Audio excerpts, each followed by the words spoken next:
The grand throne room of Nexus Prime stretched before Marcus Chun like a cathedral made of starlight and dreams. Crystalline pillars soared toward a ceiling that displayed the real-time view of 17 different star systems, their light casting dancing shadows across the assembled dignitaries. Representatives from 43 species stood in carefully arranged formations, their varied forms creating a tapestry of galactic diversity that would have taken his breath away under different circumstances. But today, the beauty of the Galactic Council's seat of power felt more like a tomb waiting for its first occupant.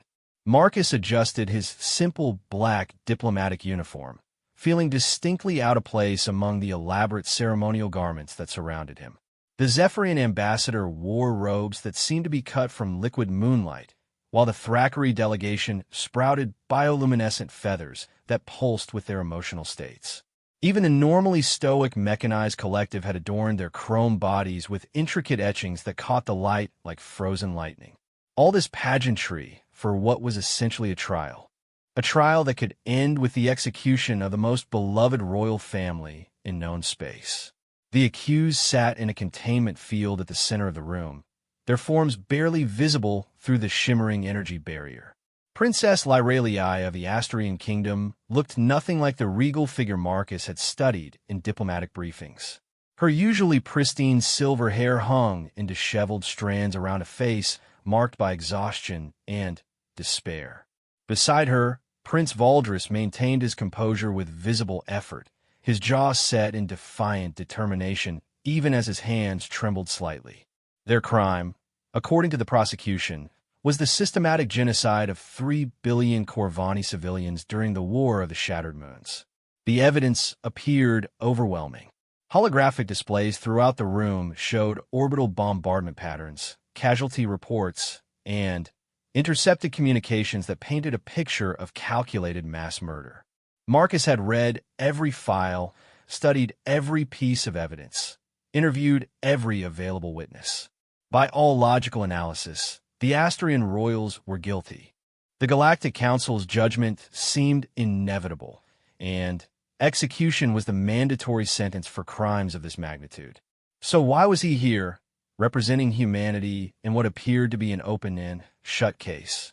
Ambassador Kess of the Corvani Coalition stepped forward to address the assembly.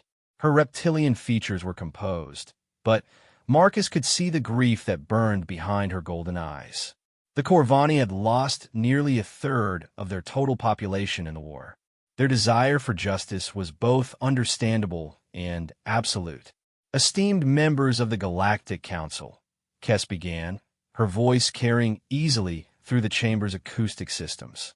We gather today not in celebration, but in the solemn duty of justice. The evidence before us is clear, unambiguous, and damning. The defendants, Princess Lyralii and Prince Valdris of the Astarian Kingdom, ordered and oversaw the deliberate targeting of civilian populations during the recent conflict. Murmurs rippled through the assembly. The Astarians had been humanity's first contact with truly benevolent alien royalty. Their kingdom had been an early supporter of Earth's integration into galactic society, offering protection and guidance when other species viewed humans with suspicion or outright hostility. The idea that such beings could commit genocide seemed almost impossible to accept. The orbital bombardment of Corvani Prime alone resulted in 1.7 billion casualties, Kess continued, her voice growing stronger with each word. The subsequent attacks on Refuge Station and the civilian fleet at Harmony's Rest brought the total death toll to over 3 billion innocent lives. These were not military targets. These were families, children, elders who had never held a weapon in their lives. Ambassador Kess activated a holographic display that filled the air above the assembly with images of destruction. Burning cities, shattered space stations, debris fields that had once been refugee ships. The silence in the chamber became absolute as species that had never agreed on anything found themselves united in horror. Marcus felt his stomach clench as he watched the footage. He had seen it all before, of course, but the scale of destruction never failed to affect him. 3 billion lives. The number was so large it almost lost meaning, but each digit represented countless individual tragedies, families torn apart, futures erased. The evidence is overwhelming, Kess declared. Communication intercepts show clear orders from the defendants. Tactical data confirms that Asterian forces specifically targeted population centers. Survivor testimony provides first-hand accounts of the systematic nature of these attacks. There could be no doubt about guilt in this matter. The Corvani ambassador paused, letting her words sink in before delivering what Marcus knew would be her closing argument. Justice for the dead demands nothing less than the ultimate penalty. We call upon this council to find the defendants guilty and impose the sentence of execution as prescribed by galactic law. As Kess returned to her position, a heavy silence settled over the chamber. Protocol demanded that each major faction have the opportunity to present their position before the formal proceedings began. The Thackeray delegate spoke briefly in support of the prosecution, their feathers shifting to somber blues and grays. The crystalline hegemony's representative chimed their agreement in harmonic tones that resonated through the chamber like a funeral dirge. Then, it was humanity's turn. Marcus rose from his seat, feeling the weight of 43 species' attention settling on his shoulders. As Earth's diplomatic representative, his words would carry significant weight in the proceedings. Humanity's influence in galactic politics had grown considerably since first contact, partly due to their reputation for fairness and partly due to their unsettling talent for finding solutions that other species missed. But what could he say that would make any difference? The evidence was clear. The law was unambiguous. Justice seemed certain. Honored delegates, Marcus began, his voice steady despite the magnitude of the moment. Humanity acknowledges the terrible tragedy that has befallen the Corvani people. No words can express the depths of sorrow we feel for the lives lost, the families destroyed, the future stolen from 3 billion innocent beings. He paused, meeting the eyes of several delegates before continuing. However, humanity also believes in the fundamental principle that justice must be built upon truth, not merely upon evidence. And sometimes, the most overwhelming evidence can obscure rather than illuminate the truth we seek. The chamber stirred with murmurs of confusion and interest. Ambassador Kess's golden eyes narrowed as she studied Marcus with renewed attention. We do not dispute the facts as presented, Marcus continued. Asterian forces did indeed bombard Corvani, civilian targets. The death toll is exactly as stated. The communications intercepts are authentic. But humanity has learned through painful experience that even authentic evidence can tell lies when viewed without proper context. Marcus activated his own holographic display, showing star charts and tactical analyses that he had spent weeks preparing. We request permission to present an alternative interpretation of these events, not to excuse the deaths of 3 billion beings, but to ensure that justice is served upon the truly guilty parties. The chamber erupted in surprised discussion. Several delegates rose to object, arguing that the evidence was too clear for reinterpretation. But Princess Lorelei, who had remained silent and motionless throughout the proceedings, suddenly lifted her head to stare at Marcus with something that might have been hope. Council Prime Nexus, the ancient AI that served as the Council's ultimate authority, spoke for the first time since the session had begun. Its voice resonated from every surface in the chamber, carrying the weight of millennia of accumulated wisdom and experience. The request is unusual, but not without precedent.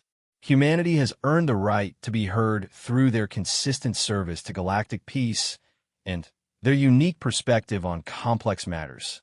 The floor will be granted, but the presentation must be substantive and relevant to the charges at hand. Marcus bowed formally to acknowledge the Prime's decision. Around him, he could feel the mixture of curiosity, skepticism, and outright hostility from various delegates. The Corvani delegation looked particularly displeased, their posture suggesting they viewed this as an unnecessary delay in achieving justice for their dead. "Thank you, Prime Nexus," Marcus said. Humanity's presentation will focus on 3 key areas that we believe have been overlooked in the rush to judgment.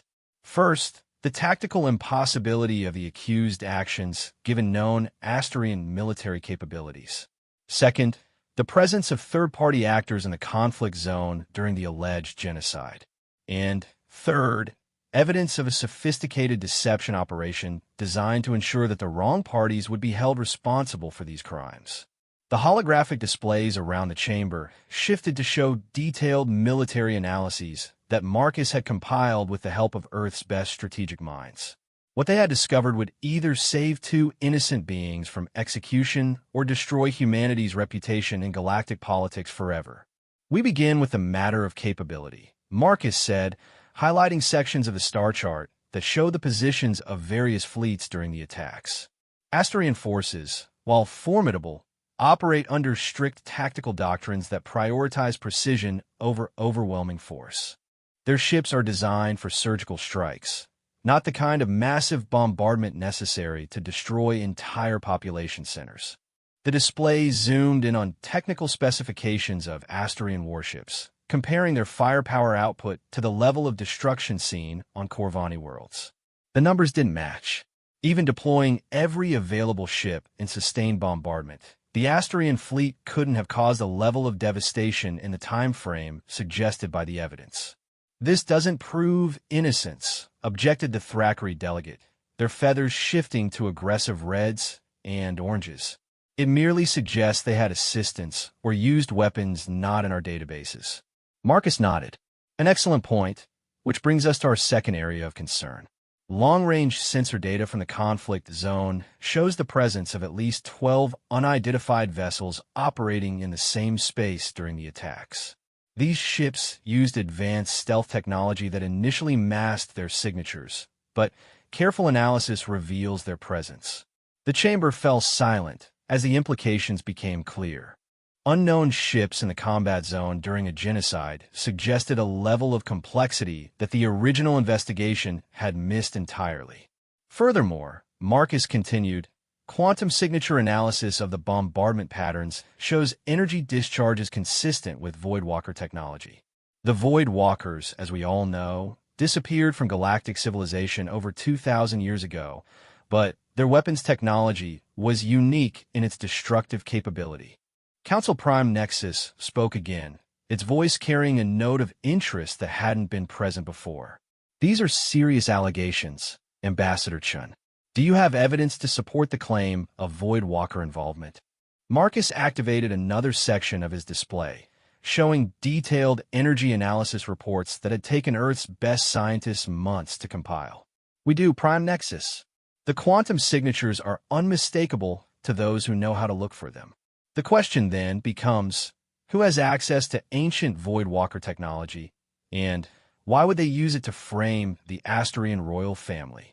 The answer to that question would shake the foundations of galactic politics, but Marcus wasn't ready to reveal it yet. He needed to build his case carefully, establishing each point beyond reasonable doubt before moving to his final revelation. The third area of our concern involves the communication intercepts that form the backbone of the prosecution's case. Marcus said, bringing up the recorded conversations between Princess Lyralii and her military commanders. These recordings are authentic in that they were indeed transmitted by Asterian communication systems. However, voice pattern analysis reveals subtle but consistent anomalies that suggest the use of advanced mimicry technology. Ambassador Kess rose from her seat, her golden eyes blazing with anger. "Are you suggesting that these recordings are fabricated?" "Our best technicians have verified their authenticity repeatedly." "Not fabricated," Marcus replied calmly. "Artificially generated. There's a difference.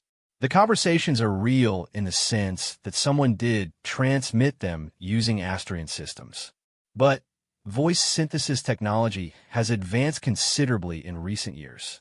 It's entirely possible to create perfect vocal replicas given sufficient audio samples." The implications hung in the air like a poison cloud. If the communications were artificially generated, then the entire case against the Astarian royals would collapse. But proving such advanced deception would require evidence that went beyond technical analysis. Marcus took a deep breath, knowing that his next words would either vindicate his position or destroy any credibility humanity had built in galactic politics. We have identified the source of both the Void Walker technology and the voice synthesis used in this deception, he said quietly. 3 weeks ago, a human intelligence operation discovered a hidden facility in the Omega Nebula. This facility contained both the missing Void Walker weapons and a comprehensive database of Astarian royal voice patterns dating back several years. The chamber erupted in shocked discussion. Several delegates demanded immediate proof, while others called for Marcus to reveal the identity of the guilty parties. Through it all, Princess Lyralii stared at him with tears streaming down her face, her composure finally breaking as hope replaced despair. Marcus raised his hand for silence, and gradually the chamber quieted. The facility belonged to a faction that has worked in secret for decades to destabilize galactic peace. A faction that saw the Astarian kingdom's influence as a threat to their own ambitions for power. He paused, meeting the eyes of specific delegates as he continued. The evidence we have uncovered points to a conspiracy involving elements within the Corvani coalition itself. Specifically, to a radical faction led by War Commander Thax, who has been secretly developing plans for Corvani expansion that would violate dozens of existing treaties. The Corvani delegation exploded in outrage. Ambassador Kess herself looked genuinely shocked, but several of her subordinates showed reactions that Marcus had been trained to recognize as signs of guilt and panic. "These are baseless accusations," shouted Sub-Ambassador Gorth, his reptilian features flushed with what could have been anger or fear. "How dare humans make such claims without proof?" Marcus calmly activated the final section of his presentation. The proof exists in the form of recorded conversations between War Commander Thax and his conspirators taken from the Omega Nebula facility. I should note that these recordings show none of the anomalies present in the alleged Astarian communications. The holographic display, filled with new audio files, communication logs, and tactical plans that painted a picture of a conspiracy spanning several years. The plot was elegant in its simplicity. Use ancient Void Walker weapons to commit genocide against Corvani civilians, then frame the Astarian royals for the crime. With the Astarians executed for war crimes, their kingdom would fall into chaos, leaving a power vacuum that the conspirators intended to fill. War Commander Thax had planned to use the evidence of Astarian genocide to justify military action against other neighboring systems, claiming they were potential threats that needed to be eliminated before they could follow the Astarian example.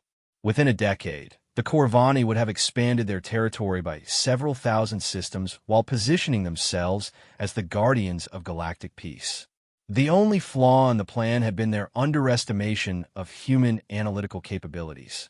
Earth's intelligence services had developed pattern recognition algorithms specifically designed to detect deception in complex political scenarios, a skill born from centuries of experience with their own species' capacity for elaborate lies. Ambassador Kess stood frozen as the evidence played out before the assembly. Her golden eyes moved from the displays to her own delegation, where several members were clearly struggling to maintain their composure. "Sub-Ambassador Gorth," she said slowly, "I think you need to explain your relationship with War Commander Thax. The records show 17 private communications between you in the months leading up to the attacks." Gorth's response was to activate a hidden weapon and fire at Princess Lyralii's containment field. The energy beam struck the barrier and overloaded the containment system, causing it to collapse and leaving the Astarian royals vulnerable to further attack. The chamber descended into chaos as security forces moved to protect the delegates and restore order. But Gorth wasn't finished. From concealed positions around the chamber, other conspirators revealed themselves, their weapons targeting not just the Astarian royals, but also key delegates who might oppose Corvani expansion. Marcus found himself diving for cover as energy blasts scorched the air around him. This wasn't how he had expected the session to end, but the violent reaction of the conspirators only confirmed the accuracy of his evidence. Princess Lyralii, freed from her containment, but weak from weeks of imprisonment, struggled to reach cover as weapons fire erupted around her. Prince Valdris moved to shield his sister, but he was equally weakened and couldn't move quickly enough to avoid the targeting beams that locked onto their position.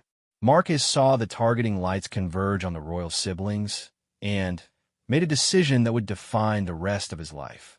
Instead of seeking better cover, he sprinted across the chamber floor toward the Asterians, knowing that he had perhaps seconds to reach them before the conspirators fired.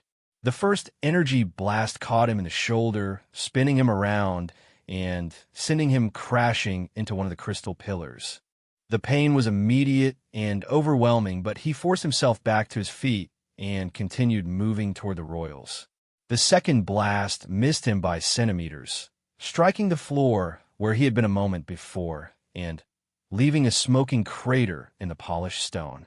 Marcus could hear security forces engaging the conspirators, but he knew they wouldn't reach the Asterians in time. He reached Princess Lyralii just as the third energy blast fired, throwing himself between the weapon and its target. The beam struck him center mass, and he felt his consciousness beginning to fade even as he wrapped his arms around the princess to shield her from further attack.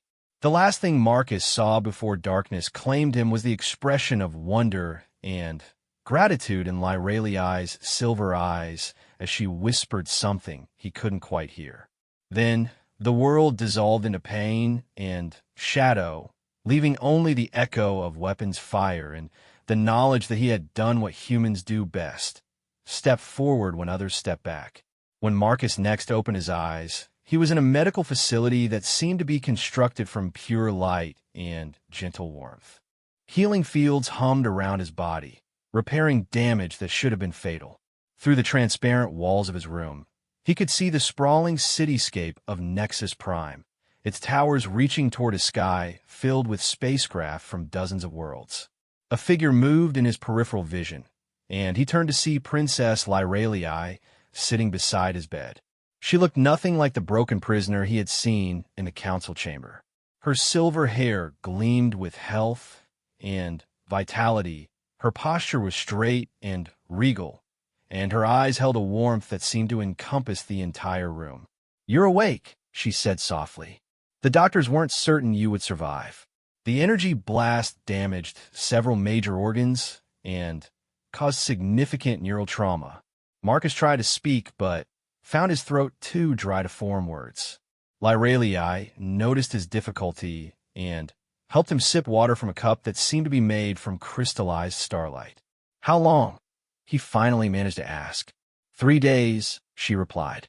"The conspiracy has been fully exposed. War Commander Thax and his allies are in custody. The real perpetrators of the genocide will face justice, and my brother and I have been cleared of all charges." Marcus nodded, feeling a deep satisfaction despite the lingering pain in his body. Justice had been served, truth had prevailed, and the innocent had been protected. It was a good day's work by any measure. "There's something else," Princess Lyralii continued, her voice taking on a formal tone that suggested she was about to make an official proclamation. "The Asterian Kingdom owes you a debt that can never be fully repaid. You risked your life to save not just us, but the truth itself. When royal blood was about to spill, a human stepped forward and changed the course of history." She paused, studying his face with an intensity that made him slightly uncomfortable. "My brother and I have discussed this extensively. We want to offer you something that has never been offered to a non-Asterian before: adoption into the royal family with full rights and privileges." Marcus blinked in surprise. Asterian nobility was ancient and exclusive, traced through bloodlines that went back thousands of years. The idea of a human being adopted into their royal family was unprecedented. "I'm honored," he said carefully, "but I'm not sure I understand the implications of such an offer. Lyralii smiled, and for the first time since he had met her, she looked genuinely happy. It means that you would become Prince Marcus of Asteria, with all the responsibilities and privileges that entails. You would have a voice in our government, access to our most advanced technologies, and the protection of our entire military. But more than that, you would become family. The offer was staggering in its generosity, but Marcus found himself hesitating. Accepting would mean leaving his life on Earth behind, taking on responsibilities he wasn't sure he was prepared for, and entering a level of galactic politics that few humans had ever experienced. I need time to consider this, he said finally. Princess Lyralii nodded. Of course. Take all the time you need. But know that the offer will remain open indefinitely. You save our lives and our honor. The least we can do is offer you a place where your unique talents can be used to help others as you helped us. Over the next several days, as Marcus recovered from his injuries, he found himself visited by a parade of dignitaries from across the galaxy. Species that had barely acknowledged humanity's existence now sought audiences with the human who had exposed one of the most sophisticated conspiracy in galactic history. The Thackeray delegation presented him with ceremonial feathers that would mark him as an honorary member of their warrior caste. The crystalline hegemony offered him a permanent position as an advisor to their Supreme Council. Even a normally isolated mechanized collective expressed interest in studying his analytical processes to improve their own logical systems. But it was a conversation with Council Prime Nexus itself that ultimately helped Marcus make his decision about the Astrian offer. The ancient AI materialized in his room as a shimmering holographic presence that seemed to contain the wisdom of countless civilizations. When it spoke, its voice carried harmonics that resonated through Marcus's bones. You have proven something important, Marcus Chun, the Prime said. You have shown that wisdom does not always come from age, that truth does not always align with evidence, and that courage is not measured by the absence of fear, but by action taken despite its presence. Marcus remained silent, sensing that the AI had more to say. Humanity is young among the galactic species, the Prime continued. Your civilization has existed for mere millennia, while others have endured for millions of years. Yet in your brief time among the stars, you have consistently demonstrated abilities that older species have forgotten or never possessed. The hologram shifted, showing images of human achievements in galactic society. Diplomatic victories, scientific breakthroughs, acts of heroism and self-sacrifice that had earned humanity respect far beyond what their age and size might suggest. The Astrian offer is significant not just for you personally, but for your entire species, the Prime explained. If you accept, you will become the first human to hold noble rank in one of the galaxy's oldest and most respected kingdoms. Your voice will carry weight in decisions that affect billions of lives. Your perspective will influence policies that shape the future of galactic civilization. Marcus considered this carefully. He had entered galactic politics as a simple diplomat, focused on representing Earth's interests in relatively minor trade disputes and territorial negotiations. The idea of wielding significant influence in galactic affairs was both exciting and terrifying. What if I'm not ready for that kind of responsibility? He asked. The AI's response surprised him with its warmth and something that might have been humor. None of us are ever truly ready for the responsibilities that life places upon us. Marcus Chun. Readiness is not a prerequisite for greatness. Willingness is. That night, as Marcus stared out at the stars through his window, he thought about the path that had brought him to this moment. He had been an ordinary human diplomat doing his job, trying to represent his species with honor and competence. He hadn't set out to save anyone or expose conspiracies or become a galactic hero. But when the moment came, when innocent lives hung in the balance and truth was in danger of being buried under overwhelming evidence, he had stepped forward. Not because he was brave or wise or special, but because it was the right thing to do. Perhaps that was what humanity brought to the galactic community. Not superior technology or ancient wisdom or overwhelming power, but the simple willingness to act when action was needed, regardless of the personal cost. The next morning, Princess Lorelei found him standing on the medical facility's observation deck, watching the sunrise paint the towers of Nexus Prime in shades of gold and crimson. "Have you made your decision?" she asked, joining him at the railing. Marcus turned to face her, seeing not just the princess who had offered him a new life, but the symbol of everything he had fought to protect. The innocent, the truthful, the hopeful. The future that could only exist if someone was willing to stand guard against those who would destroy it. "I accept," he said simply, "but I have conditions." Lorelei raised an eyebrow. "Conditions? I want to maintain my connection to Earth and humanity. I want to continue serving as a bridge between our species and yours. And I want the resources to build an intelligence network capable of preventing conspiracies like this from ever threatening galactic peace again." The princess smiled, an expression that transformed her entire face and made her look younger and more vibrant than he had ever seen her. "Prince Marcus of Asteria," she said formally, "those conditions are not just acceptable. They're exactly what I was hoping you would request." As they stood together watching the sunrise, Marcus realized that this was just the beginning of his story. He had stepped forward when royal blood was about to spill, but the real work lay ahead. Building trust between species, preventing conflicts before they could escalate, and ensuring that truth would always have someone willing to fight for it. The galaxy was vast and full of dangers, but it was also full of beings worth protecting.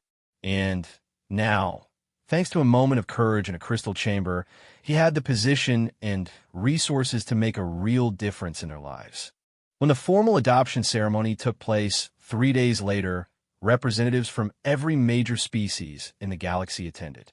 The ceremony itself was beautiful and solemn, full of ancient rituals and traditions that connected the present moment to thousands of years of Asterian history. But what Marcus remembered most clearly was the moment when Princess Lorelei placed the ceremonial crown of Asterian nobility on his head and whispered, "Welcome home, brother." For the first time since leaving Earth, Marcus Chun felt like he truly belonged somewhere among the stars. 6 months had passed since Prince Marcus of Asteria first wore the crown that marked him as the galaxy's first human noble, and already he could feel the weight of expectations pressing down on him like a physical force.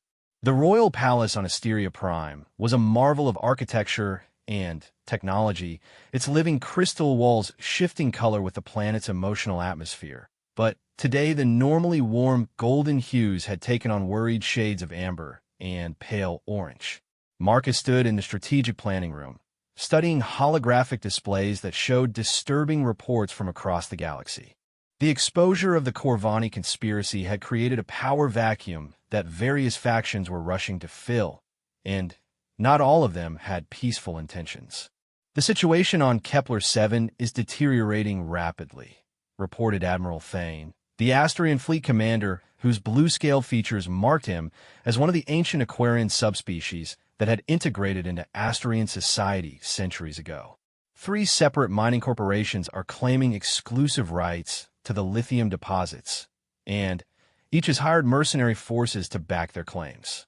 Princess Lorelei, now serving as crown princess since her adoption of Marcus, had shifted the succession protocols, nodded grimly as she reviewed the tactical data. "Lithium is essential for quantum drive systems. Whoever controls those deposits will have significant leverage over interstellar commerce." Marcus zoomed the display to show the contested system in greater detail. The planet was small and largely uninhabited except for the mining operations, but its strategic value was enormous. More concerning were the intelligence reports indicating that at least 2 of the mercenary forces were using weapons technology that shouldn't have been available to private military contractors. "This has all the hallmarks of another conspiracy," Marcus said, highlighting energy signature data from recent skirmishes. "These weapons are too advanced for standard mercenary units. Someone with significant resources is backing at least one of these corporations." The war room's main entrance chimed softly, and Prince Valdris entered carrying a data tablet that practically hummed with urgency. His normally composed demeanor showed cracks of concern that immediately put everyone on alert. "We've received a priority communication from the Delphinian Republic," Valdris announced without preamble. "3 of their outer colonies have gone completely silent. No communications, no trade shipments, no response to diplomatic inquiries. It's as if they simply vanished." The silence that followed was heavy with implication. The Delphinans were one of the most technologically advanced species in the galaxy, with communication systems that were virtually impossible to disrupt completely. For 3 entire colonies to lose contact simultaneously suggested either catastrophic technical failure or something far more sinister. Marcus felt the familiar tingle of intuition that had served him well during the Corvani investigation. These weren't separate incidents. The timing was too convenient, the scale too coordinated. Someone was making moves across multiple systems, testing responses and probing for weaknesses. "Admiral, what's the status of our long-range sensor networks?" Marcus asked, already knowing he wouldn't like the answer. Thane's expression confirmed his suspicions. "We've been experiencing intermittent disruptions for the past 3 weeks. Nothing major enough to trigger alerts, but our deep space monitoring capabilities have been reduced by approximately 30%.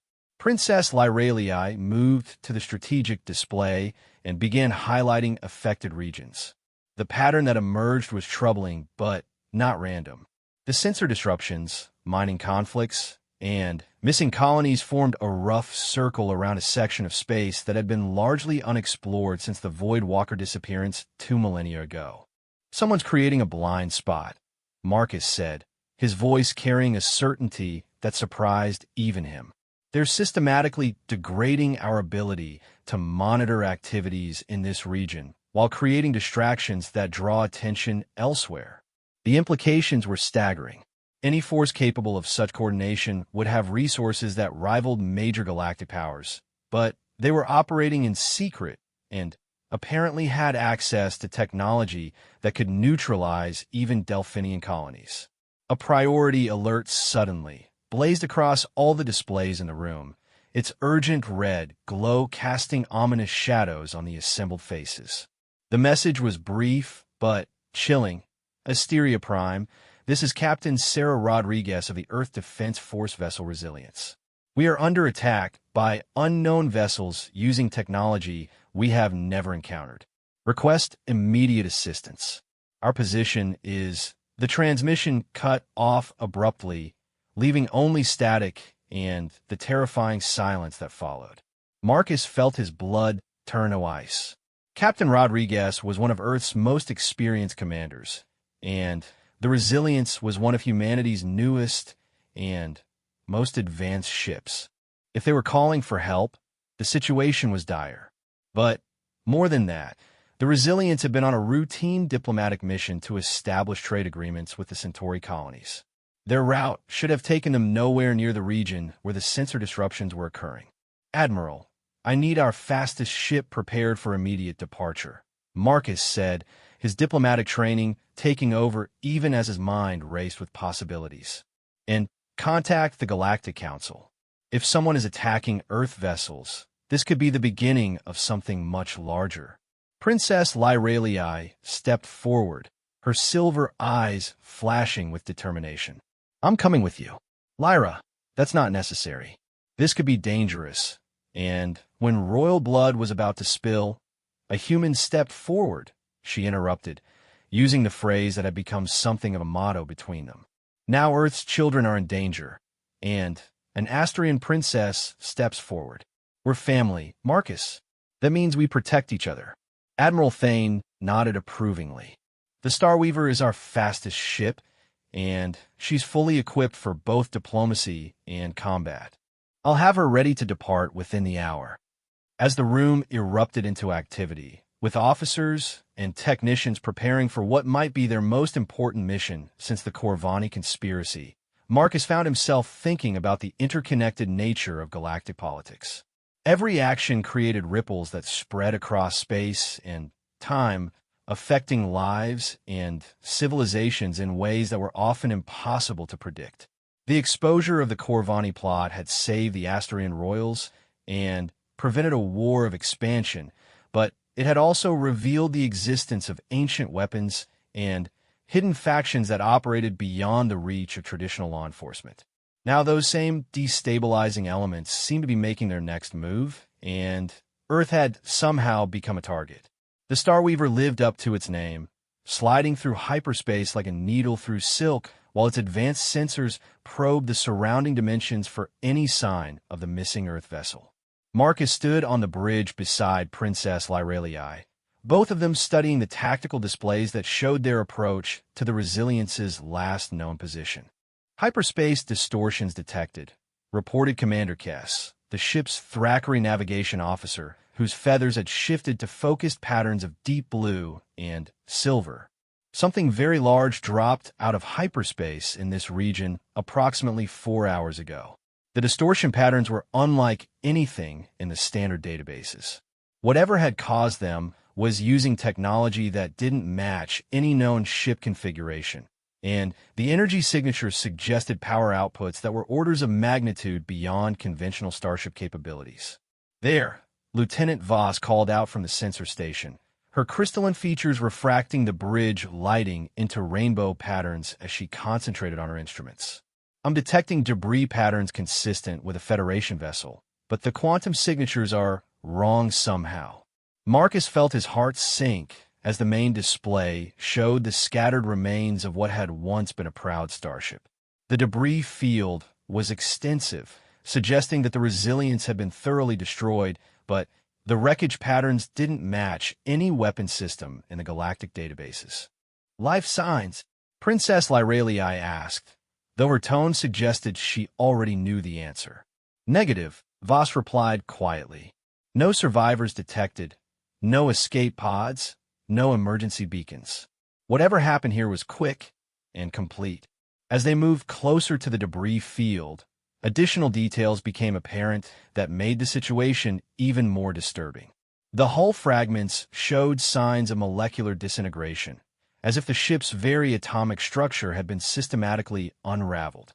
This wasn't just destruction, it was erasure on a fundamental level. "Commander," Marcus said, his voice carefully controlled, "I want a full sensor sweep of this entire system. If the attackers are still here, we need to know about it before they know about us." The sensor sweep revealed something that changed everything. Hidden in the gravitational shadow of a nearby gas giant, a massive structure sat in space like a predator waiting for its next victim. The design was unlike anything in any galactic database, with flowing organic curves that seemed to shift and change even as they watched. "Ship configuration unknown," reported Lieutenant Voss. "Power output. I'm reading energy levels that should be impossible. This thing could power a small star system."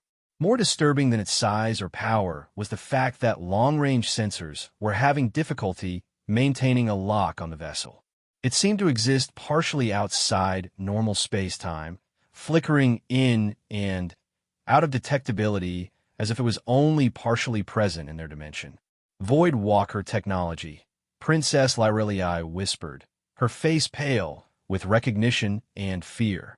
"That's why the quantum signatures are wrong. They're using dimensional phasing technology that was supposed to have been lost forever." Marcus felt pieces of a larger puzzle clicking into place in his mind. The Void Walkers had been the most technologically advanced civilization in galactic history before their mysterious disappearance 2,000 years ago. Their ships could exist in multiple dimensions simultaneously, making them nearly impossible to track or target. But, more importantly, they had possessed weapons capable of unminding matter itself, erasing targets from existence rather than simply destroying them. "The question is," Marcus said slowly, "who has access to Void Walker ships? And why are they targeting human vessels?" Their answer came sooner than expected. The alien ship suddenly phased fully into normal space and began moving toward them with impossible speed. Its hull seemed to ripple and flow like living tissue and energy discharges crackled along its surface in patterns that hurt to look at directly. "They're hailing us," reported Communications Officer Dale, a human who had joined the Asterian fleet as part of the cultural exchange program that Marcus had established. "The signal is strange. It's coming through subspace, hyperspace, and normal space simultaneously." "Put it through," Marcus ordered, straightening his shoulders as he prepared to face whatever intelligence commanded such a vessel. The main display filled with an image that challenged Marcus's understanding of what life could become. The being that appeared was vaguely humanoid, but stretched and distorted as if it existed in more dimensions than the display could properly show. Its voice, when it spoke, seemed to come from everywhere and nowhere at once. "The one called Marcus Chun," it said, pronouncing his name with perfect clarity despite the alien nature of its speech patterns. "The human who exposed the Corvani deception and prevented the early activation of our plans. We have been watching you with considerable interest." Marcus exchanged a quick glance with Princess Lyralii before responding. "You're responsible for the attack on the Earth vessel." "What?" The being's image shifted and flowed as something that might have been amusement crossed its features. "Direct questions. How refreshingly primitive." "The Earth vessel was destroyed because it carried information that would have interfered with our current operations. We cannot allow premature discovery of our presence." "Your presence." Princess Lyralii stepped forward, her royal training evident in her posture and tone. "Who are you? What do you want?" "We are what the Void Walkers became," the entity replied. "When our people discovered the true nature of reality, we chose transcendence over limitation. We have spent 2 millennia preparing for our return to this dimension, and nothing will be permitted to interfere with that process." The implications were staggering. If the Void Walkers hadn't disappeared, but had instead evolved into something beyond conventional understanding, then they possessed knowledge and capabilities that could reshape galactic civilization. But their willingness to destroy ships and colonies to maintain secrecy suggested that their intentions were far from benevolent. "What happened to the Delphinian colonies?" Marcus asked, though he suspected he already knew the answer. "They serve as test subjects for our dimensional integration protocols," the entity said with casual indifference to the billions of lives it was discussing. "Their technology makes them suitable candidates for conversion to our new state of existence. Those who prove adaptable will be preserved. The others will be recycled." Commander Kess's feathers shifted to aggressive combat patterns as the full horror of the statement became clear.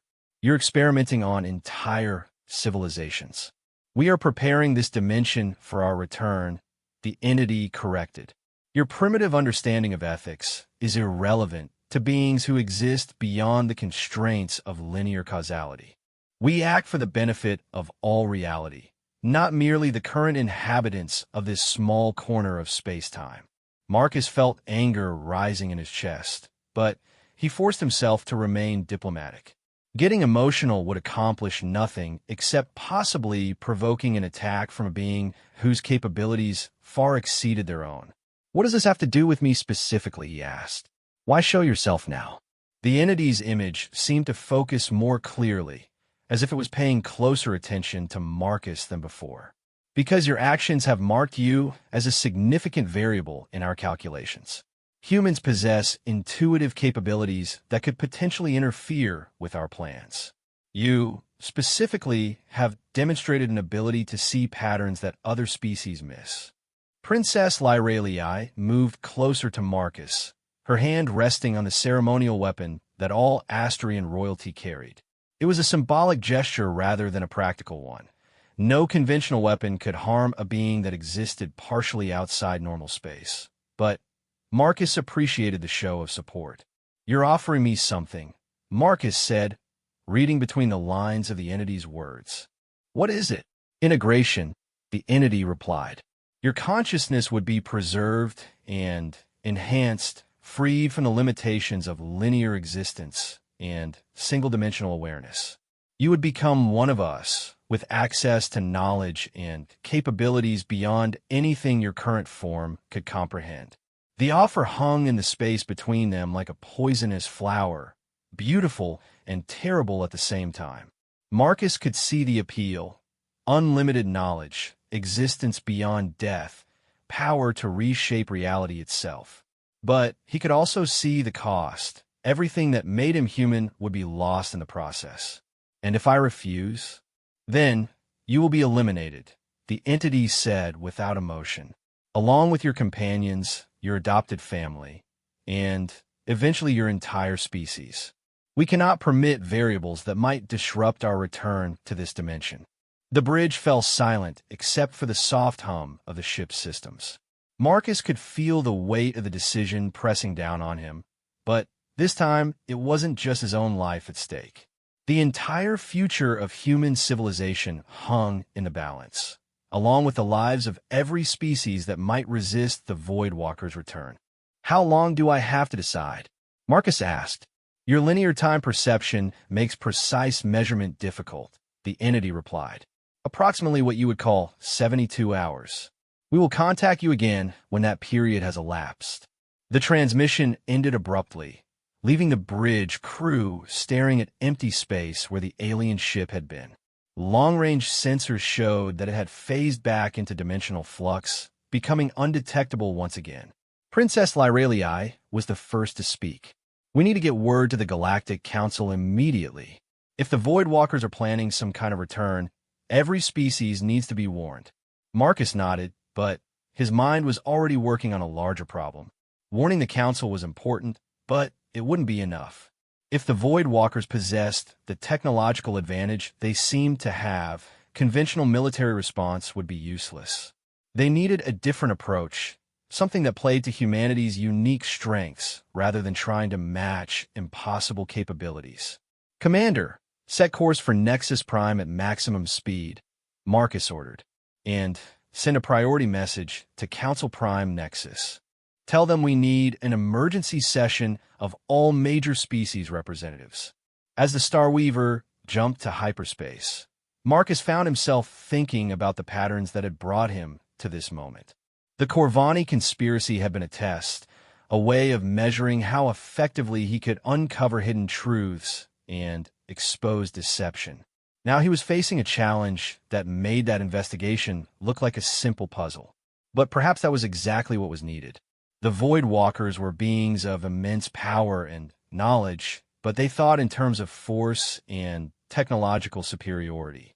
They might not be prepared for the kind of creative problem-solving that had made humans successful in galactic politics despite their relative youth and limited resources.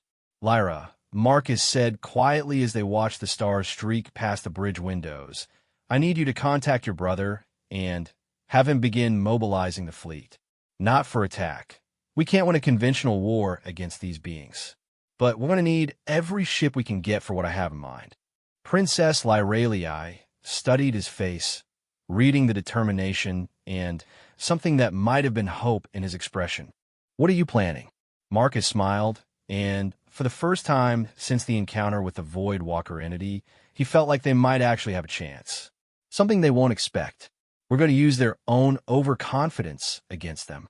The plan that was forming in his mind was audacious to the point of insanity, but it was also the only approach that played to their strengths while avoiding direct confrontation with beings who existed beyond conventional space-time.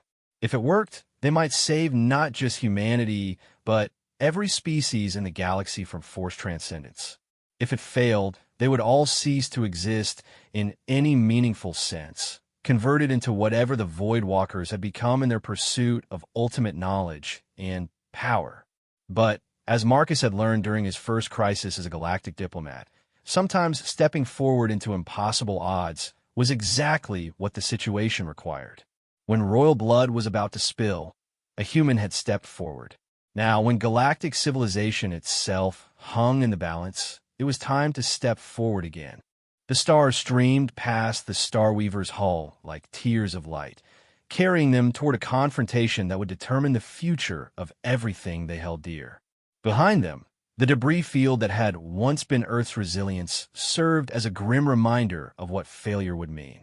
But ahead of them lay Nexus Prime, and the possibility of forging an alliance that could achieve the impossible, defeating beings who claimed to exist beyond defeat itself. Marcus spent the remainder of the journey to Nexus Prime, refining his plan and preparing for what might be the most important diplomatic session in galactic history. The key was understanding that this wasn't really about military might or technological advancement. It was about the fundamental nature of consciousness and the question of what it truly meant to be alive. The Void Walkers had chosen transcendence over limitation, becoming something beyond conventional life in their pursuit of ultimate knowledge. But in doing so, they had also lost something essential: the connections that bound individuals together into communities, species, and civilizations. Humans understood those connections in ways that other species sometimes missed. Earth's history was full of examples of impossible victories achieved not through superior force, but through the willingness of individuals to sacrifice for something larger than themselves. That understanding might be the key to victory against beings who had forgotten what it meant to truly live rather than simply exist. When the Starweaver arrived at Nexus Prime, Marcus was ready to present a plan that would either save the galaxy or ensure its destruction in the attempt. But, as he had learned through painful experience, some battles were worth fighting regardless of the odds, especially when the alternative was surrender to those who would erase everything beautiful and chaotic and wonderfully imperfect about the universe. The second phase of the greatest crisis in galactic history was about to begin, and once again, a human was stepping forward into the impossible. The emergency session of the Galactic Council convened in a chamber that had been hastily reconfigured to accommodate representatives from every known sentient species. The usual careful protocols and diplomatic niceties have been abandoned in favor of urgent efficiency as delegates arrive from across the galaxy, their faces bearing expressions of confusion, fear, and grim determination. Marcus stood at the center of the chamber, feeling the weight of countless eyes upon him as he prepared to reveal information that would forever change their understanding of galactic history and threaten the very existence of everything they had built together. Council Prime Nexus materialized as a towering holographic presence that seemed to contain the accumulated wisdom of millennia, its form shifting between geometric patterns that suggested vast intelligence beyond conventional understanding. When it spoke, its voice resonated through the chamber with harmonics that touched something deep in the minds of every being present. "We gather under circumstances of extreme urgency," the Prime announced. "Prince Marcus of Asteria has presented evidence of a threat that may exceed anything our civilization has faced in recorded history. The floor is granted for full presentation without interruption or challenge until the evidence has been completely reviewed." Marcus activated the holographic display system, filling the air above the assembly with images and data that painted a picture of horror and impossible danger. The destruction of the Earth vessel Resilience, the missing Delphinian colonies, the sensor disruptions that had created blind spots across multiple sectors of space. "The beings responsible for these attacks are not unknown," Marcus began, his voice carrying clearly through the chamber's acoustic systems. "They are what the Void Walkers became after their supposed disappearance 2 millennia ago. They have spent that time evolving beyond conventional existence, achieving what they call transcendence, but what we might more accurately describe as the abandonment of everything that makes life meaningful." A murmur of shock and disbelief rippled through the assembly. The Void Walkers were legendary, remembered as the most technologically advanced civilization in galactic history. The idea that they had not disappeared but had instead become something even more powerful was beyond most delegates' ability to immediately process. Their leader made contact with our vessel and presented an ultimatum. Marcus continued, displaying the recorded conversation with the dimensional entity. "They intend to return to this dimension and impose what they call integration on every species they encounter. Those who prove adaptable to their transcendent state will be preserved in altered form. Those who resist or prove incompatible will be recycled. The chamber erupted in voices as delegates from dozens of species demanded answers, protested the impossibility of such claims, or called for immediate military action. Ambassador Kess of the Corvani Coalition stood to address the assembly, her golden eyes blazing with the same fire that had driven her pursuit of justice during the conspiracy trial. "If these claims are accurate," she said, her voice cutting through the chaos, "then we face a threat that conventional military response cannot address. Beings who exist partially outside normal space-time cannot be fought using traditional tactics. What does a human propose we do?" Marcus had been dreading that question because his answer would sound like madness to most of the assembled delegates. But after studying every available piece of information about Void Walker technology and psychology, he had reached conclusions that were as terrifying as they were potentially effective. "We don't fight them," he said quietly, letting his words sink in before continuing. "We save them." The silence that followed was absolute and profound. Even Council Prime Nexus seemed to pause in its processing as the implications of Marcus's statement became clear. "Explain," the Prime commanded. Marcus took a deep breath and launched into the most important presentation of his life. The Void Walkers didn't achieve transcendence. They achieved a form of collective insanity brought on by exposure to information that their individual minds couldn't process. They exist in multiple dimensions simultaneously, but that existence is fragmentary and incomplete. They're not truly alive in any meaningful sense. They're echoes of what they once were, clinging to consciousness through pure technological augmentation. He activated new displays showing theoretical models that Earth's best xenopsychologists had developed during the journey to Nexus Prime. The patterns were complex, but the implications were clear. Beings who existed across multiple dimensions would experience reality in ways that no single-dimensional consciousness could comprehend, leading inevitably to a form of madness that would strip away everything that made them individuals. "Their suffering," Marcus continued, his voice heavy with the weight of understanding. "Every moment of their existence is an agony of fractured perception and incomplete consciousness. They want to integrate other species not out of malice, but because they're desperately searching for a way to become whole again. They believe that if enough minds are connected to their network, they can achieve the complete consciousness that they lost when they first transcended individual existence." Ambassador Selenal of the Ethereal Conclave floated forward, her translucent form shimmering with patterns that indicated deep thought and growing comprehension. "You're suggesting that their aggression stems from a form of psychosis rather than malevolent intent." "Exactly," Marcus confirmed. "But that doesn't make them less dangerous. A psychotic being with the power to unmake matter at the molecular level is still capable of destroying our entire civilization. The difference is that we might be able to cure them rather than simply trying to destroy them." The Thackeray delegation erupted in agitated discussion, their feathers shifting through spectrums of color that indicated extreme emotional disturbance. Their representative, War Leader Kithara, stepped forward with her plumage displaying the aggressive patterns of a warrior prepared for battle. "Even if your analysis is correct," she declared, "how could we possibly help beings who exist beyond our dimensional understanding? We cannot even properly perceive them, much less provide psychological treatment for their condition." Marcus had anticipated this objection and was ready with an answer that would either convince the assembly or mark him as completely insane. "We use the one advantage we have that they've never encountered: human intuitive empathy combined with multidimensional consciousness projection." The words hung in the air like an impossible promise. Several delegates began speaking at once, demanding explanations or dismissing the concept as fantasy.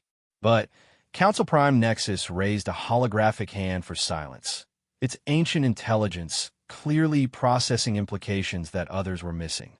"Elaborate on this concept," Prince Marcus the Prime commanded. "Humans have a unique neurological trait that's been documented, but never fully understood. Marcus explained, calling up brain scan data from Earth's medical archives.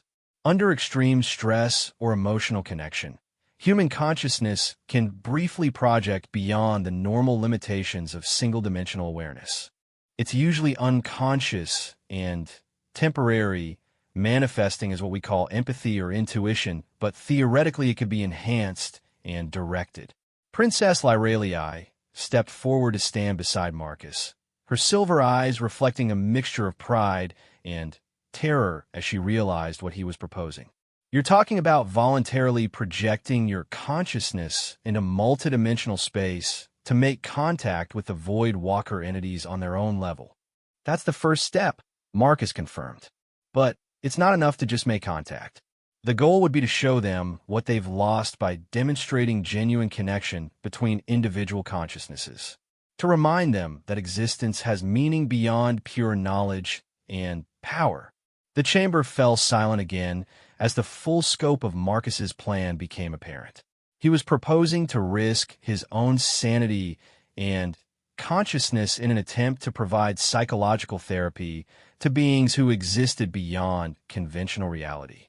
The chances of success were virtually impossible to calculate, and the potential for catastrophic failure was obvious to everyone present. But it was also the only plan that offered any hope of victory without the complete destruction of galactic civilization. Ambassador Thex of the Silicon Hegemony spoke for the first time since the session began, his crystalline features refracting light in patterns that indicated careful analysis and grudging admiration. The theoretical basis is sound, though the practical challenges are enormous. Human consciousness would need to be artificially enhanced to survive contact with multidimensional entities, and even then, the chance of the subject maintaining individual identity would be minimal. There's another problem, added Dr. Vorin of the Mechanized Collective, his chrome-plated form gleaming under the chamber's lights. If the attempt fails, the contact itself could provide the Void Walkers with direct access to human neural patterns. They could use that information to more effectively integrate human consciousness into their collective, making humanity particularly vulnerable to their conversion processes. Marcus nodded, acknowledging the validity of their concerns. Those are real risks, and I won't minimize them. But consider the alternative. If we try to fight them conventionally, we lose. If we try to hide from them, they'll find us eventually. The only chance we have is to address the root cause of their aggression, and that requires understanding their psychological state from the inside. Council Prime Nexus processed the discussion for several long moments before speaking again. The plan has merit, but it requires resources and cooperation on an unprecedented scale. Consciousness enhancement technology would need to be developed using the combined knowledge of every major species. Military forces would need to be positioned to respond if the attempt fails. And perhaps most importantly, we would need volunteers willing to risk their sanity and existence for the possibility of saving beings who have threatened to destroy us all. Princess Lyralii stepped forward before Marcus could speak. Asteria will provide whatever resources are needed. Our royal family owes Prince Marcus a debt that can never be fully repaid, and if this plan offers even a small chance of success, we will support it completely. One by one, other delegates began voicing their support. The Corvani Coalition offered their advanced psychological research facilities. The Thrakkery pledged their warrior healers, specialists in treating minds damaged by combat trauma. The Crystalline Hegemony provided access to their consciousness transfer technologies, while the Mechanized Collective offered their expertise in human-machine neural interfaces. But it was the statement from Admiral Sarachon of the Earth Defense Force that sealed the Assembly's commitment to the plan. She had arrived during the session, having commandeered the fastest ship available after receiving word of the Resilience's destruction. The destroyed Earth vessel was under my command, she announced, her voice carrying the weight of personal loss and professional determination. Captain Rodriguez was my student, my colleague, and my friend. Every member of her crew was someone's child, parent, or partner. If this plan can prevent other families from experiencing that loss, then Earth pledges every resource we possess to make it succeed. The vote, when it came, was unanimous. Every species represented would contribute to what was being called the Consciousness Bridge Project, an attempt to forge a connection between individual and collective awareness that could heal minds existing across multiple dimensions. The technical challenges were staggering. Human consciousness would need to be enhanced using a combination of technologies that had never been tested together. Asterian emotion amplification systems would need to interface with Corvani psychological stabilizers, Thackeray warrior transducers, and mechanized collective neural processors. The resulting hybrid technology would either expand human awareness beyond anything previously achieved or destroy the subject's mind entirely. Marcus spent the next 48 hours working with the galaxy's best scientists and engineers to design a system that might actually work. Dr. Elena Vasquez, Earth's leading expert on consciousness research, led a team that included specialists from every major species as they struggled to create something that existed at the intersection of hard science and pure hope. The human brain isn't designed to process multidimensional input, DR. Vasquez explained during one of their planning sessions. We'll need to essentially rewire your neural pathways to handle information streams that would normally cause immediate psychotic breakdown. Even with our best safeguards, the chance of permanent damage is significant. Marcus reviewed the technical specifications one more time, understanding that he was looking at plans for what might be the most sophisticated torture device ever created. The consciousness enhancement process would flood his brain with sensory input from dimensions that humans weren't equipped to perceive, while simultaneously maintaining enough stability to prevent immediate death or insanity. How long would the contact need to last to have any chance of success? He asked. Dr. Vasquez consulted with her xenopsychology specialists before answering. Minimum of 30 minutes for meaningful communication. Optimal would be 2 to 3 hours for the kind of deep empathic connection that might actually affect their psychological state. 3 hours of existing partially outside normal space-time while maintaining conscious control over his own identity. Marcus had faced long odds before, but nothing that compared to the sheer impossibility of what they were planning. Princess Lyralii found him in the laboratory late that night, staring at the consciousness enhancement device that would either save the galaxy or destroy his mind.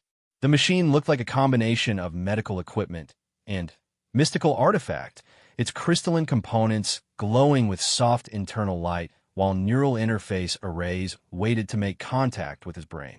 "You don't have to do this," she said quietly, joining him beside the device that might cost him everything. "We could find another volunteer, someone who No." Marcus interrupted gently. The Voidwalker entity specifically identified me as a significant variable in their calculations. They've been watching me since the Corvani conspiracy, studying my thought patterns and analytical methods. If anyone has a chance of making meaningful contact with them, it's me. Lyralii moved closer, her silver eyes reflecting the glow from the consciousness enhancement device. "What if we lose you in there? What if your mind gets trapped in their multidimensional existence, and you never find your way back?" Marcus considered the question seriously before answering. "Then you'll need to activate the containment protocols and make sure my consciousness doesn't become a bridge that they can use to access normal space. The mission has to succeed, even if the individual doesn't survive it." They stood together in silence for several minutes, both understanding that they were looking at something that might be Marcus's tomb. The consciousness enhancement device represented humanity's greatest technological achievement and its most desperate gamble, a machine designed to push the boundaries of what it meant to be human. "There's something I need to tell you," Lyralii said finally, her voice barely above a whisper. "When you first stepped forward to save us during the conspiracy trial, I thought it was just diplomatic training and professional duty. But watching you now, seeing how you're willing to risk everything for beings who threaten to destroy us all, I understand that it's something deeper than that." Marcus turned to face her, seeing emotions in her expression that she had never allowed herself to show before. "You don't just save people because it's your job," she continued. "You save them because you can't conceive of doing anything else.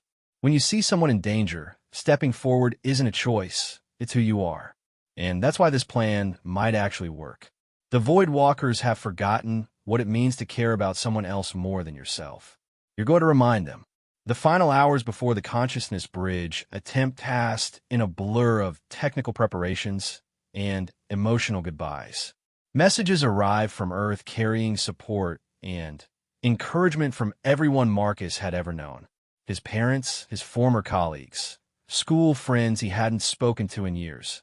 All of them reaching across space to touch his mind one last time before he ventured into regions where individual identity might cease to exist. Admiral Chun delivered the final piece of intelligence that had been gathered about Void Walker activities.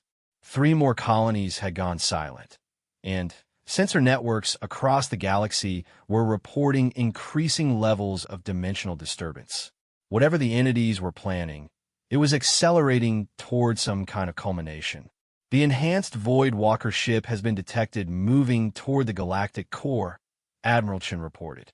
"Long-range analysis suggests they're heading for the primary hyperspace nexus that connects our local galactic arm to the central systems.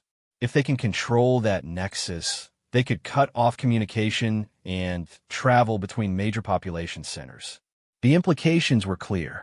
If the Void Walkers gained control of the hyperspace nexus, they could isolate entire regions of the galaxy and convert their populations without interference from military forces or rescue operations.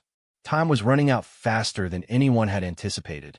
Marcus took his position in the consciousness enhancement device as the final calibrations were completed. Dr. Vasquez and her team worked with quiet efficiency, checking neural interface connections and testing the various technological systems that would keep him alive during his journey into multidimensional space. "Remember," Dr. Vasquez said as she made the final adjustments to the consciousness amplifiers, "your goal is empathic connection, not confrontation. Don't try to argue with them or convince them through logic. Show them what it feels like to care about someone else. Demonstrate the emotional connections that make individual existence meaningful." Princess Lyralii squeezed his hand one last time before the neural interfaces activated. "Come back to us, brother," she whispered. "Come back with the knowledge that will save them and save us all." Marcus felt his consciousness begin to expand as the enhancement systems engaged, his awareness stretching beyond the confines of individual thought into regions of existence that no human had ever experienced. The last thing he saw through his physical eyes was the assembled team of scientists and diplomats who were depending on him to achieve the impossible. Then, his mind stepped forward into dimensions where reality itself was negotiable, searching for beings who had forgotten what it meant to truly live. The consciousness bridge was opening, and on the other side waited entities whose pain might be the key to saving the galaxy. Marcus carried with him everything that made him human: his capacity for love, his willingness to sacrifice, and his unshakable belief that no being was beyond redemption if someone was brave enough to reach out to them. In the depths of multidimensional space, the real battle for the future of galactic civilization was about to begin. And once again, when impossible odds demanded someone step forward, a human was answering the call. The transition into multidimensional consciousness was like being torn apart and reassembled on a fundamental level. Every atom of Marcus's being stretched across impossible geometries while his mind struggled to process input from realms that existed beyond conventional space-time. Colors that had no names in any language flooded his perception, while sounds that existed as mathematical concepts rather than vibrations resonated through dimensions he couldn't name. For a moment that lasted eternally and ended instantly, Marcus thought he would lose himself completely in the vast expanse of overlapping realities. His sense of individual identity wavered as consciousness that had been designed to operate within 3 dimensions of space, and one at a time suddenly found itself experiencing existence from angles that shouldn't have been possible. But the consciousness enhancement technology held, its carefully calibrated systems maintaining just enough connection to his original neural patterns to preserve the core of who he was while allowing his awareness to expand into regions where the Void Walkers dwelt. And there they were. Marcus's enhanced perception could finally see the entities clearly, not as the distorted images that had appeared on the Starweaver's displays, but as they truly existed across multiple layers of reality. They were vast beyond comprehension, their consciousness distributed through dimensions like living galaxies of thought and memory. But beneath their overwhelming presence, Marcus could sense something that shocked him to his core. They were terrified. The beings that had once been the most advanced civilization in galactic history existed now in a state of constant existential fear, their expanded consciousness unable to filter the infinite stream of information that flowed through multidimensional space. Every thought was amplified across realities. Every emotion echoed through dimensions until it became a cacophony of feedback that never ended. They had achieved transcendence, but in doing so they had lost the ability to simply be. Every moment was an eternity of overwhelming input, and their only escape from the madness was to focus on tasks that could anchor their fragmenting consciousness to something resembling purpose. The conversion of other species wasn't malevolence. It was a desperate attempt to find others who could share the burden of existing across multiple dimensions simultaneously. They hoped that if enough minds were connected to their network, the collective consciousness could develop filters and frameworks that would allow them to experience peace. Marcus felt a wave of profound sympathy wash over him as he understood the true scope of their tragedy.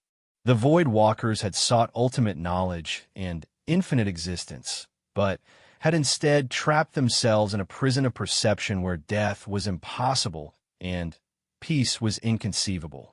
The entity that had communicated with the Starweaver noticed his presence and turned its attention toward him with the force of a collapsing star. Marcus felt his consciousness buffeted by direct contact with a being whose thoughts moved through dimensions at speeds that made light seem stationary.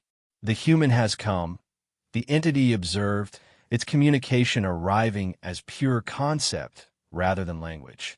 You have achieved temporary, multidimensional awareness. Interesting. We had not anticipated this development. Marcus struggled to maintain his identity against the overwhelming presence of the Void Walker consciousness, but he forced himself to focus on the emotional connections that defined him. His love for Princess Lyralii and Prince Valdris, his commitment to protecting innocent life, his determination to find solutions even when they seemed impossible. I've come to understand you. Marcus managed to communicate, his thoughts emerging as structured patterns that the entity could perceive, to see if there's another way to solve the problem you're facing.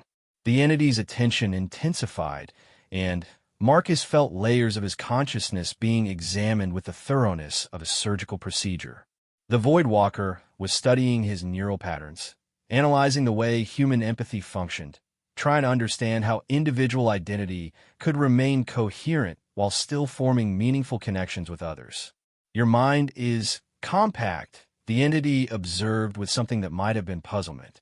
You exist primarily within single-dimensional awareness, yet you maintain emotional bonds that span conceptual space. How do you tolerate the limitation of such restricted perception? Marcus realized that this was the key to everything. The Void Walkers had gained infinite perception, but lost the ability to form the simple connections that made existence meaningful. They could see across all dimensions simultaneously, but they couldn't experience the basic joy of friendship or the simple satisfaction of helping someone in need. Because limitation creates meaning, Marcus explained, trying to convey concepts that didn't translate easily to multidimensional awareness. When you can experience everything, nothing has special significance. But when your perception is restricted, the connections you do make become precious. He opened his consciousness to show the entity his memories, The moment when he first realized Princess Lyralii might die for crimes she hadn't committed, the satisfaction of exposing the truth despite overwhelming evidence against it, the warmth of being accepted into a family that had every reason to treat him as an outsider. The Void Walker consciousness recoiled from the intensity of Marcus's emotional memories, its vast awareness struggling to process experiences that were defined by their specificity rather than their scope. These connections, the entity managed to communicate. They cause you pain as well as satisfaction, yet you seek them deliberately. We do not understand this behavior. Marcus smiled, an expression that translated into multidimensional space as patterns of light that somehow conveyed warmth and gentle humor. The pain makes the joy more meaningful. If you could never lose something, you'd never appreciate having it. If you could never be wrong, being right wouldn't matter. If you could never die, life wouldn't be precious. For the first time since their contact began, the Voidwalker entity fell completely silent. Marcus could sense other consciousnesses gathering around them, drawn by their conversation like moths to a flame. The entire collective was listening, their vast minds struggling to comprehend concepts that were fundamentally alien to their transcendent existence. You are suggesting another entity finally communicated that our achievement of unlimited awareness has cost us the ability to experience meaning in existence. I'm saying that meaning comes from choice, connection, and consequence, Marcus replied. When you exist across all dimensions simultaneously, you can't choose to focus on specific experiences. When your consciousness encompasses everything, you can't form particular connections with individuals. And when